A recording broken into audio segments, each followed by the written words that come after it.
Goeiemôre, dis Opstandingssondag. Die eerste Christene het mekaar gegroet met die woorde, die voorganger sou gesê het, die Here het opgestaan, en dan sou die mense antwoord, die Here het waarlik opgestaan. So kom ons groet mekaar, so ek gaan dit sê, en dan antwoord jy sommer daar voor jou foon of jou TV of waar jy ook al sit, die Here het opgestaan. Dis 'n wonderlike dag, vandag, na die swaar van Goeie Vrydag, stil Saterdag, en dan was daar nog ook Heilige Donderdag, en nou is ons by die opstanding van Jesus. Ons het die opstandingsdiens, of die sonsopkomstdiens op die strand, waarheen daar al honderde mense kom. Maar dit was die tyd toe Maria Magdalena by die graf gekom het, en ontdek het dat Jesus opgestaan het, en sy het hom later nie herken nie, net soos wat die twee ouens wat van Emmaus af na Jerusalem, van Jerusalem af na Emmaus toe gestap het, ook hom nie herken het nie. Maar kom ek lees vir jou vandag 'n gedeelte uit Kolossense 3 vers 1 tot 4, en dan wil ek met jou oor hierdie gedeelte praat, maar dit is wat die Here op my hart gelê het om vandag met jou te deel. Kolossense 3 van vers 1 af. Aangesien julle saam met Christus uit die dood opgewek is, aangesien julle saam met Christus uit die dood opgewek is, moet julle strewe na die dinge daarbo, waar Christus is, waar hy aan die regterhand van God sit. Rig julle gedagtes op die dinge wat daarbo is, nie op die dinge wat op die aarde is nie, want julle het gesterwe, en julle lewe is saam met Christus verborge in God. Wanneer Christus wat julle lewe is by sy wederkoms verskyn, sal julle ook saam met hom verskyn en in sy heerlikheid deel.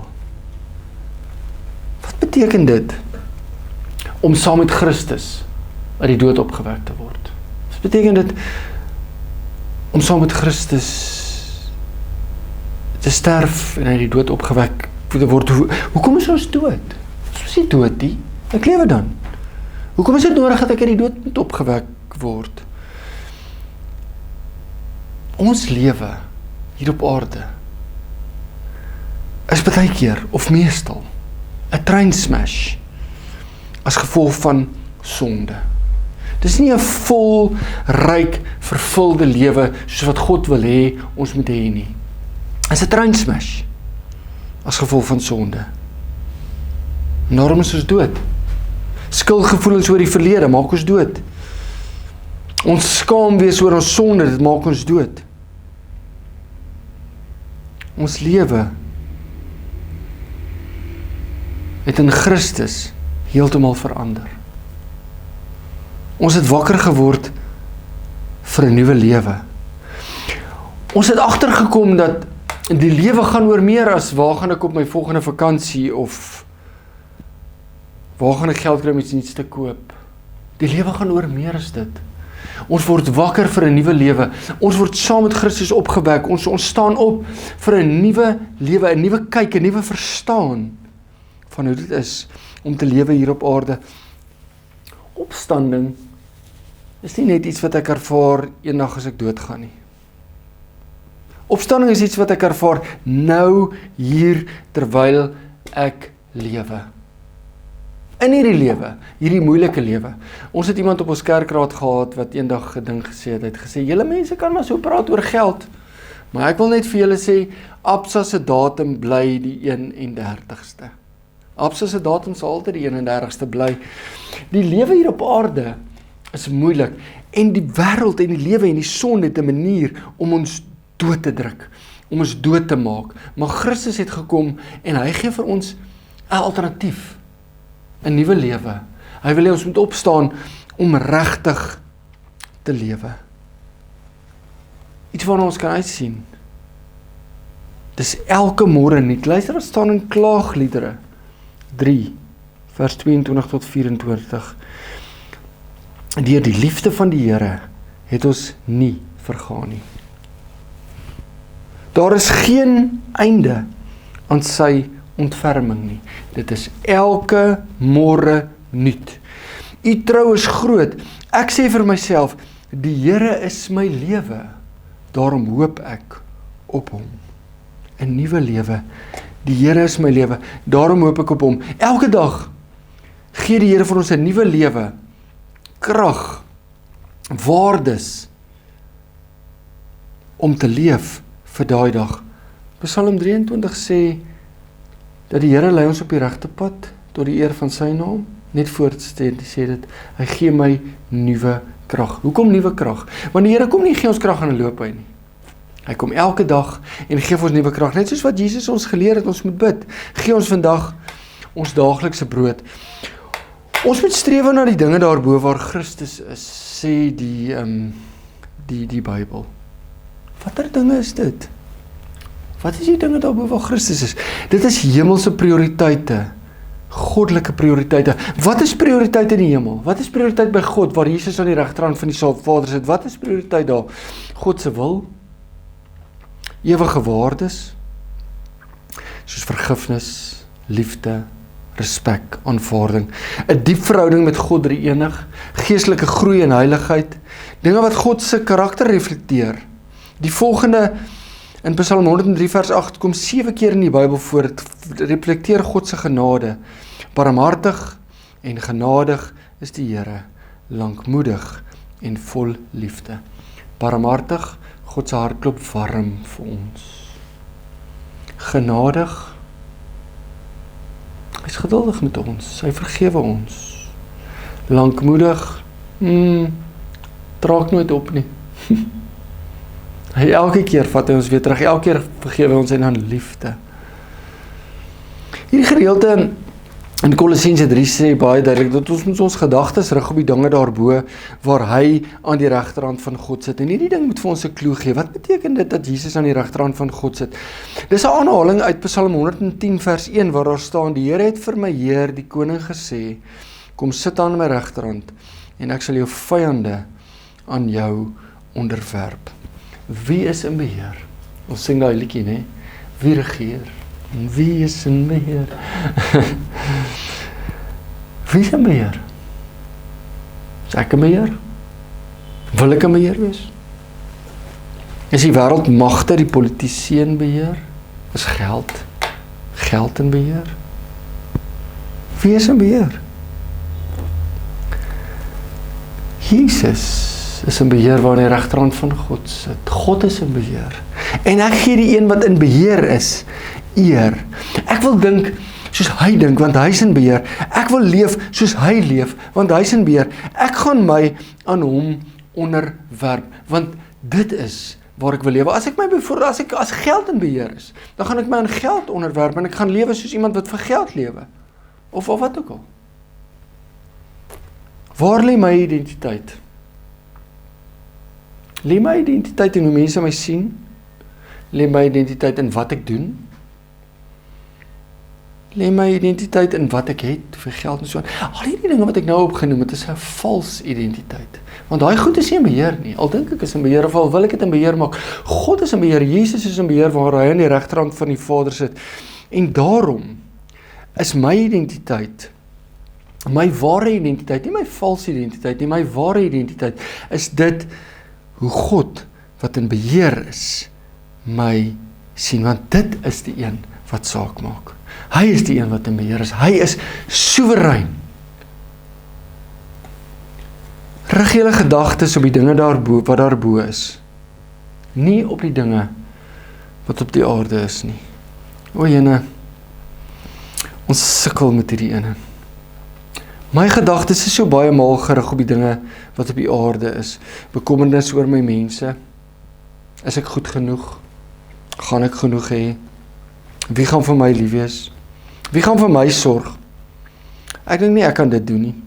Kyk net hoe simpel is daai mense. Ek wens ek het dit ook gehad. Dis om jou gedagtes terug op die aarde. Ek, die afgelope tyd, met hierdie debakel rondom Heinz Winkler, ek weet nie of jy weet van dit nie, nie te veel daar sê, was ek nogal kwaad vir hom. En my vrou lees vir my vanoggend die verskoning, ek weet nie of jy regte woord is nie, ek dink dit is verskoning, wat hy vra op sosiale media. En toe sy dit vir my lees, toe besef ek, as ek my gedagtes moet rig op die dinge wat daarbo is, dan vergewe ek jou, Hans Winkler, en jou vrou, dat jy mense wat oorgewig is, geoordeel het.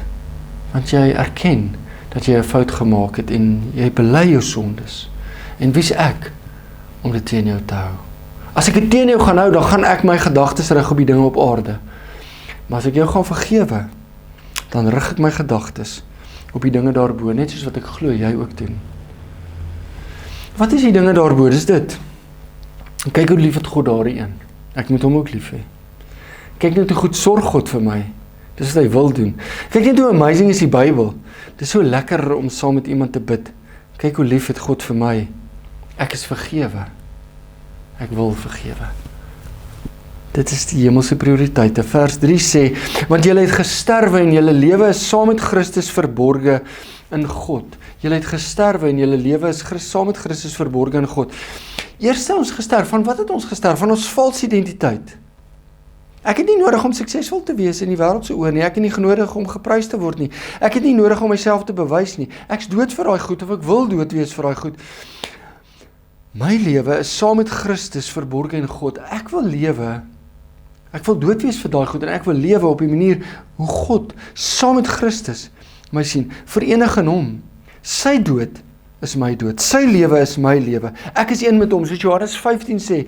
Jesus sê, hy is die wingerdstok en ons is die loot, en ons is verenig in hom, en ons tap om ons krag uit die wortels uit die grond uit. Niemand kan naby jou lewe kom nie. Niemand kan vir jou sê, jy is nie goed genoeg nie. Niemand kan vir my sê, ek is nie goed genoeg nie. Hy of sy moet eers deur Christus kom. En ek moet die waarheid eers vat. Dan sal ek lewe. En dan sal ek uit die dood opgewek wees. Wat bedoel die Bybel as dit sê dat ons lewe saam met Christus verborge in God? Toe Jesus opgestaan het, is hy nie dadelik herken nie deur Maria Magdalena nie. Ek het in die begin gesê, nie deur die disippels op die pad nie. Ons nuwe lewe in Christus is ook verborge. Dis weggesteek. Dis nie soos dinge wat vir die wêreld sigbaar is, klere en ringe en oorbelle en karre en hare en huise, en dis nie die sigbare goed nie, dis verborge goed, dis nederige goed. Open the eyes of my heart, Lord, I want to see you, sê die liedjie. As jy die dinge van die opstanding wil beleef, moet jy soek waar God is. En God is verborge. God is weggesteek, jy kry hom nie maklik nie, hy steek homself 'n bietjie weg. Ons verhouding met hom is ook weggesteek. Na die opstanding van Jesus, verander sy verhouding met sy disippels, dit word nou dieper, dit word nou geestelik. Jy kan nie nou net na Jesus toe gaan en saam met hom koffie drink of sy deur klop en so niemand, want hy bly nie meer daar nie, want hy het gesterf en uit die dood opgestaan, hy's nou orals, hy's nou orals teenwoordig. Philip Yancey sê, dat resurrection means he must be loose out there somewhere. So, maar, hy is orals, ten volle sigbaar, maar hy is verborge. Ons moet hom soek. Dis nie fisies nie, dis geestelik. Dis baie persoonlik. Hierdie tipe verhouding, gebede, nabyheid, 'n gedeelde lewe, dis nie sigbare duidelike goed nie. Jou ou lewe is weg, jou nuwe lewe is wrapped up in Christ himself, sê die Engelse vertaling. Hoor hoe mooi is dit, wrapped up in Christ himself. Hoor die aanhaling van N.T. Wright, you don't have to prove your worth in the world, because your real life is already held in Christ. Even when you don't feel it, you are safe, known and loved there. Wat is my doel op aarde? Dit kom nie van myself nie. Dit kom nie van verwagtinge van mense of van die wêreld nie. Ons doel op aarde is om deur God liefgehad te word, om sy koninkryk te bou, om hom lief te hê. Dit is ons doel op aarde, en dis verborge, dis stil, dis nederig, soos Jesus, en dit is waar ek my waarde vind. En dan eindig hierdie gedeelte in vers 4 deur te sê, wanneer Christus wat julle lewe is, by sy wederkoms verskyn, sal julle ook saam met hom verskyn en in sy heerlikheid deel. Ons gaan nie eers opstaan uit die dood, eendag as Christus kom nie. Dan gaan ons ten volle opstaan uit die dood. Ons sien uit daarna. Ons het nou reeds 'n deel daaraan, maar dis verborge. Dis weggesteek. Ons moet dit soek. Ons moet daarna streef, na die dinge daarbo waar Christus is. Ons moet altyd God se koninkryk bou. Ons moet nou begin. Jesus kom terug in al sy heerlikheid. En dan gaan dit amazing wees. Ek sluit af met 2 aanhalings van N.T. Wright. God's ultimate uit 'n boek, N.T. Wright uit 'n boek uit Surprised by Hope. God's ultimate purpose is not to snatch people away from earth to heaven, but to bring heaven and earth together at last. En dan die tweede aanhaling ook uit Surprised by Hope van N.T. Wright. The message of the resurrection is that this world matters. God is going to remake it. Here, dankie dat ek saam met U in die dood is, verenig is in die dood, maar ook in die opstanding, Here. Help my, Here, om nie die wêreld se verwagtinge te koester nie, maar U liefde, U aanvaarding. Laat my opstaan tot 'n nuwe lewe, Here, maak dit elke môre nuut, sodat ek ten volle kan lewe, omdat ek vir U lewe, Here, nie vir die mense nie, en nie vir die wêreld nie. Dankie, Here, U het waarlik opgestaan. Amen.